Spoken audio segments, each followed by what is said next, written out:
আসসালামু আলাইকুম এভরিওয়ান। অনেক দিন পর আবার একটা ভিডিও আপলোড করলাম। বলতে কি অনেক দিন পর মানে ভিডিওতে ভয়েস দেওয়া শুরু করলাম। তো এটা ছিল আমাদের রিয়াদেরই মানে একটা অংশ। তো এখানে এটা ছিল আগের দিনের। আমরা যখন চেকিং করার পর আম আমরা রাতের খাবার খাওয়ার জন্য বাইরে যাচ্ছিলাম। তো এখানে আমার হাজব্যান্ড রিসেপশনে গিয়েছিলেন একটু কথা বলতে। আর আমি এখানে বাইরে থেকে একটু অ্যাপার্টমেন্টটার ভিডিও নিয়েছিলাম। আমি বলেছিলাম যে আমরা একটা সার্ভিস অ্যাপার্টমেন্টে রুম নিয়েছিলাম। তো এটা ছিল সার্ভিস অ্যাপার্টমেন্ট। তো এখান থেকে আমরা একটা ইন্ডিয়ান রেস্টুরেন্টে চলে যাই। টু বি অনেস্ট, রেস্টুরেন্টটা দেখতে বাহির থেকে যতটা না জাঁকজমকপূর্ণ ছিল, ভিতর থেকে খাবারের মান ততটাই কি বলবো, মানে ভালো ছিল না। যাই হোক, খাবারের ভুল ধরতে নেই। রসুল্লাহ সাল্লাহু আলাইসাল্লাম কোনো খাবারের ভুল ধরতেন না। যখন কোনো খাবার পছন্দ হতো না, তখন রসুল্লাহ সাল্লাহু আলাইসাল্লাম ওই খাবারটা সাইড করে রেখে দিতেন। তো আমাদেরও সেটা করা উচিত। খাবারের মানের তুলনায় দাম ছিল খুব বেশি, আর রেস্টুরেন্ট খুব হাইলি ডেকোরেটেড ছিল। এই আর কি রেস্টুরেন্ট সম্পর্কে। তো আমি এখানে ওয়াশরুমে গিয়েছিলাম হাত ধোয়ার জন্য। তো ভাবলাম যে এখানকার একটু ভিডিও নেই। তো এর মধ্যে ওনারা আমাদেরকে পাঁপড় সার্ভ করলেন। তো আমার মেয়ে একটু একটু করে পাঁপড় খাচ্ছিল, আর আমি রেস্টুরেন্টের ভিডিও নিয়েছিলাম।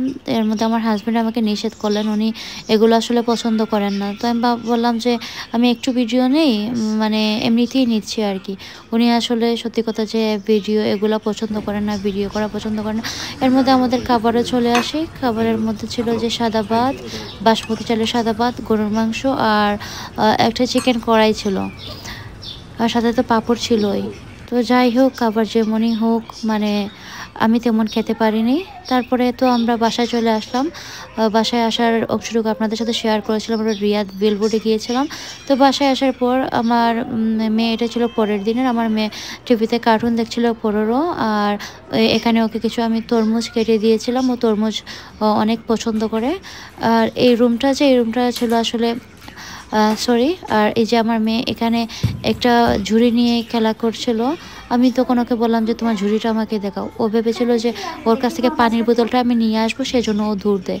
আসলে আমি ঝুড়িটা দেখতে চাচ্ছিলাম আর ভিডিওতে নিতে চাচ্ছিলাম। ঝুড়িটা দেখতে আসলে অনেক কিউট ছিল। ওর খেলনার ঝুড়ি, এটা খেলনার মধ্যে ছিল। আর এই রুমটাকে আমার হাজব্যান্ড ওনার অফিস রুম হিসাবে ইউজ করতেন। এখানে টেবিল ছিল, তারপর ওনার আরও অনেক কিছু ছিল। তো ওই টেবিলটা উনি আবার এখন অন্য বিল্ডিংয়ে নিয়ে গিয়েছেন, যে বিল্ডিংয়ে আমাদের শপ, মানে সুপার শপ, ওইখানে উনি নিয়ে গিয়েছেন ওই টেবিলটা। ওইখানে আমার যে স্টোর রুম আছে, একটা অ্যাপার্টমেন্ট, মানে একটা ফ্ল্যাট উনি রেন্ট নিয়েছেন ওইখানে। তারপর বিকালে ওকে নিয়ে, আমার মেয়ে যেহেতু ডে কেয়ারে যায়, ওকে ডে কেয়ারে দেওয়ার জন্য আমি আর আমার হাজব্যান্ড যাচ্ছিলাম। আমার হাজব্যান্ড আমাকে আর আমার মেয়েকে ডে কেয়ারে ড্রপ করে দেবেন, আমি ওইখানে থাকবো ওকে নিয়ে। তারপর ওকে নিয়ে আমি মানে বাসায় চলে আসবো। আমার হাজব্যান্ডই যাবেন পিক করার জন্য। আর এর মধ্যে সন্ধ্যার দিকে উনি আবার আমাকে একবার পিক করতে যাবেন। একটু শপিং মলে যাব, আর ওকে ডে কেয়ারে রেখে যাবো আর কি। তো গাড়ির মধ্যে অনেক গরম, আর গাড়িতে দেখতে পাচ্ছেন যে এগুলো আসলে হচ্ছে পেপসি। আমার মেয়ে এগুলো ফেলে দিলে সিটের মধ্যে দাগ পড়ে যায়। রিয়া থেকে আসার পর গাড়ি উনি ক্লিন করতে দিতে পারেননি ওয়াশের জন্য। তো তারপরে হ্যাঁ, পরে দিয়েছিলেন গাড়ি ওয়াশ করতে। তো আমার হাজব্যান্ড আমাকে নিষেধ করছিলেন যে গাড়িতে না ওঠার জন্য, কারণ উঠলে গাড়ির ভিতরে অনেক গরম। উনি আমাকে বললেন যে একটু অপেক্ষা করো, এসিটা অন করি। আমি বললাম যে তুমি এসি অন করবে, তারপর গাড়ি ঠান্ডা হবে, কিন্তু বাইরে দাঁড়িয়েছে অনেক রোদ, তার থেকে আমি ভিতরেই বসি। সৌদি আরবে অনেক গরম, আপনারা জানেন, অনেক সময় 50+ হয়ে যায় গরমের সময়। তো এটা কিসের একটা বক্স আমার কাছে ছিল, আসলে আমার মনে নাই। তো তারপর আমার মেয়েকে নিয়ে ডে কেয়ারে চলে গেলাম আমরা। আমার হাজব্যান্ড আমাকে আর আমার মেয়েকে ড্রপ করে দিলেন। তো আমার মেয়ে ওর বাবাইকে বাই বাই বলছিল, ও ভিতরে ঢুকে যাবে। তো ওকে নিয়ে ভিতরে যাওয়ার পর আমি সন্ধ্যার পর আবার আমার হাজব্যান্ড এসে পিক করে নিয়ে যান।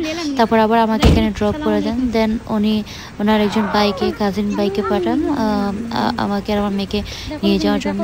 আর এর মধ্যে ওর বুরকাটা একটু ময়লা করে ফেলে, তারপরে আমি চেঞ্জ করে দিই। আমি সবসময় এক্সট্রা কাপড় আমার সাথে রাখি। তো একে নিয়ে আমার মেয়েকে নিয়ে আমি একটা ইনডোর প্লেগ্রাউন্ডে আসি। আর আপনারা জানেন সৌদি আরবে অ্যামিউজমেন্ট যে পার্কগুলো থাকে, বাইরে থাকলেও বাচ্চাদের বেশিরভাগ ইনডোর গেম, পার্কগুলো ভিতরে থাকে ইনডোর হিসাবে। তো এটা ভালো। সৌদি আরবে যে গরম, সেজন্য বাচ্চাদের ইনডোর পার্কগুলো আমার পছন্দ। তো এখানে আসার পর আমি 250 রিয়াল দিয়ে ওর জন্য একটা কার্ড নেই, মানে প্রতিটা রাইডে ওর অ্যাক্সেস থাকবে। সেই 250 রিয়ালের সাথে আরও 250 রিয়াল অ্যাড হয়, মানে এটা কি বলে আসলে আমি জানি না। আর এই কার্ডটার মেয়াদ সর্বোচ্চ 6 মাস থাকে। 6 মাসের মধ্যে ও ওই রাইডগুলো চড়তে পারবে যতবার ইচ্ছা, যতক্ষণ পর্যন্ত না ও কার্ডের রিয়ালগুলো শেষ হয়ে যায় ততদিন পর্যন্ত ও চলতে পারবে, কিন্তু কার্ডটার মেয়াদ থাকবে সর্বোচ্চ 6 মাস। কিন্তু ওকে নিয়ে আমি একবারই গিয়েছিলাম, তারপর আর যাওয়া হয়নি। যেহেতু ওকে নিয়ে আমরা বিভিন্ন জায়গায় ঘুরে বিভিন্ন পার্কে যাই, দেখা যায় এটাতে আর আমার যাওয়া হয়নি, একবারই গিয়েছিলাম মাত্র। তো তো এখানে আসার পর আমার মেয়ে বলতেছিল যে মামি আই এম স্টার্ভিং। তো আমি ভাবলাম যে কী করা যায়, তখন দেখলাম যে এটার ভিতরে অনেক আছে, স্টারবাকস আছে, আলবাইক আছে, এছাড়াও আরও অনেক মানে কেএফসিও ছিল। তো আমি ভাবলাম যে অনেকদিন ধরে মানে করা হয় না, আলবাইকে যাওয়া হয় না, তো আলবাইকে যাই। তো আলবাইকে যাওয়ার পর হয়েছিল কি, আমি তো আরবি পারি না বা আরবি বলতে পারি না, আর আরবি তেমন একটা আমি বুঝিও না। আর আমি এখানে যাওয়ার পর যে ফ্রাইড চিকেন, ওরা বলে ব্রুস্ট, আমি অর্ডার করেছিলাম। আমি বড় প্লেটটা অর্ডার করেছিলাম। তো সেক্ষেত্রে দেখা যায় যে আমি 2টো অর্ডার করে ফেলেছিলাম। তো 2টা তো আমরা খেতে পারবো না, যেখানে একটাই খেয়ে আমরা মামিয়ে শেষ করতে পারি না। তো ভিতরে অনেকগুলা আছে না, যে অনেক বাচ্চা কাচ্চা পাওয়া যায় যারা মানে হেল্পলেস আর কি। তো আমি করলাম কি, একটা রেখে আরেকটা ওনাদেরকে দিয়ে দিই। তো তারপর আমার মেয়েকে নিয়ে এখানে খাওয়া দাওয়া করার পর ওকে নিয়ে আমি রাইডগুলো চড়তে চলে যাই। ও আমাকে দেখাচ্ছিল এখানে যে দেখো এখানে আরও অনেকগুলো রাইড আছে।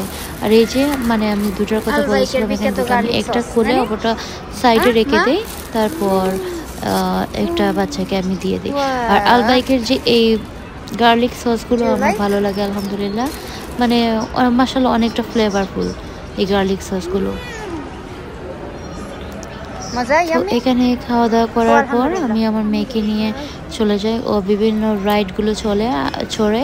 আর এখানে বলতেছিল যে খাবারগুলো অনেক মজা মাশাআল্লাহ। তো এখানে আমি কার্ডটা নিয়েছিলাম 250 রিয়াল দিয়ে, আর 250 রিয়ালের সাথে আরও 250 রিয়াল অ্যাড হয়েছিল। 200 কত ছিল যেন, 265 না। আচ্ছা যাই হোক, তারপর আমার মেয়ে এক একটা করে রাইড চড়ে, আর ও খুব এনজয় করেছিল মাশাআল্লাহ। এখানের মধ্যে প্রতিটাতেই ওর অ্যাক্সেস ছিল, কিন্তু এখানের মধ্যে কিছুই হচ্ছিল যে মানে এগুলো কাজ করতেছে না, মানে নষ্ট, ওরা রিপেয়ারিংয়ের জন্য করে রেখেছিল। তো তারপর এখানে একজন সিলেটের আঙ্কেলের সাথে আমাদের পরিচয় হয়। উনি কথা বলছিলেন ওনার ছেলেকে কেয়ার ভিসায় ইউকেতে পাঠিয়েছিলেন। মানে উনি ওনার ফ্যামিলির কথা বলছিলেন যে পাঠানোর পর ওনার ছেলে ওইখানে অনেক সমস্যায় পড়ে। তো আসলেও হয় কি যে অনেক সময় দেখা যায়, অনেক সময় না, মোস্ট অফ দ্য টাইমস, যে মানুষ ইউকে, ইউএসএ বা ইউরোপ এগুলোতে মনে করে যে শুধু যেতে পারলেই হয়, মানে শুধু টাকা আর টাকা। আসলে যে দেশেই থাকুক না কেন, প্রতিটা দেশের কারেন্সি অনুযায়ী মানে ভ্যালু অনুযায়ী তার ইনকাম, তার আর যে এক্সপেন্সগুলো থাকে ওই রকমই হয়।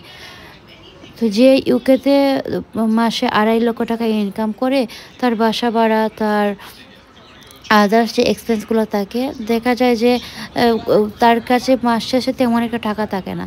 এখন কেউ মিডল ইস্টই হোক বা ইউরোপ, আমেরিকা, ইউকেতেই হোক, মানে প্রত্যেকের দেশের কারেন্সি অনুযায়ী ভালোই ইনকাম করে, কিন্তু মাস শেষে প্রত্যেকেরই দেখা যায় যে একটা খরচের যে হিসাব আসে তার দেশের অনুপাতে ঠিকই থাকে। মানুষ আসলে কিসের জন্য যে এই ইউরোপ, ইউএসএ, ইউকে এগুলোর নাম শুনলে মনে হয় যে পাগল হয়ে যায়, অথচ আল্লাহর রহমত থাকতে হয়, প্রতিটা জিনিসে বরকত থাকতে হয়। তো এখানে আমার মেয়ে ও রাইডগুলো চড়ছিল আর আমি ভিডিও করছিলাম। ওর এখানের প্রতিটা খেলা শেষ করতে করতে অনেক রাত হয়ে যায়, অনেক রাত হয়। ওর বাবা এসে আমাদেরকে এখান থেকে পিক করে, তারপর আমরা বাসায় যাই। ও যেতে চাচ্ছিল না, মানে কান্নাকাটি করছিল, ও যাবে না, ও এখানে আরও থাকবে। কিন্তু আমি তো থাকতে রাজি না, কারণ আমি অস্থির হয়ে যাচ্ছিলাম বাসায় কখন যাব, অনেকক্ষণ ধরে বাইরে ছিলাম।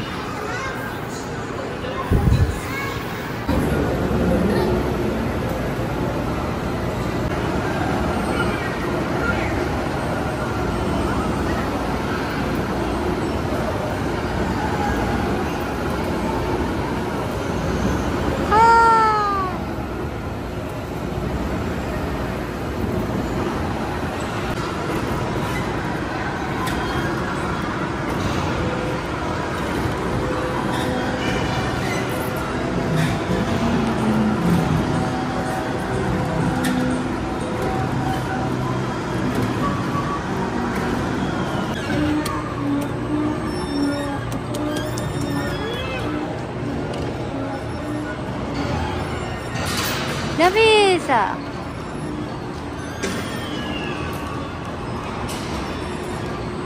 রাখো, ইস ইস স্ট্রেট রাখো না। ও ও হাই,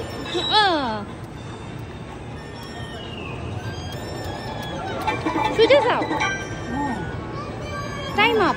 ওইখানে আবার দেই, আবার সামনে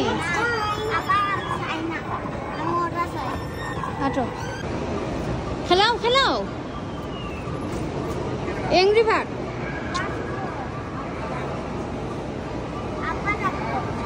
যা করো ওখানে ঠান্ড, জাস্ট হাইড দা।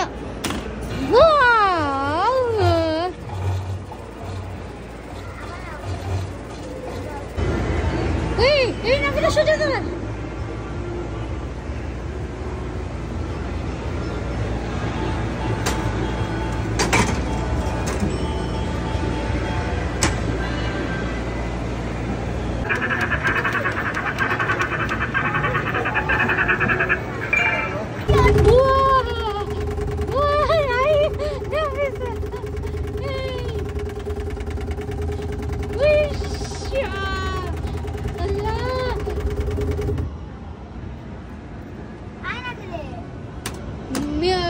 স্টপ হয়ে গেছে।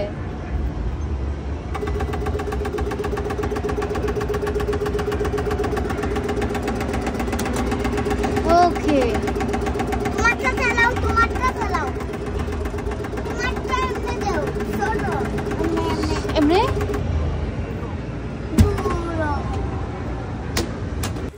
আমার কাছে এত পরিমাণ ভিডিও মানে আছে গ্যালারিতে, কি করব আমি নিজেও জানি না। মালয়েশিয়ার ভিডিও, পাকিস্তানের ভিডিও, বাংলাদেশের ভিডিও, আমি এর মধ্যে বাংলাদেশের 4-5 বার গিয়ে এসেছি। তো কোন ভিডিও আপলোড দিব আমি নিজেও জানি না, আসলে এত পরিমাণ ভিডিও আমার কাছে জমা হয়েছে।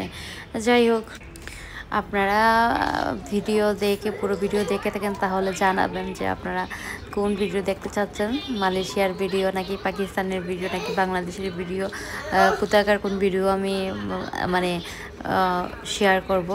যাই হোক, আল্লাহ সুবহানাহু ওয়া তাআলা keeps you all healthy and safe. আসসালামু আলাইকুম।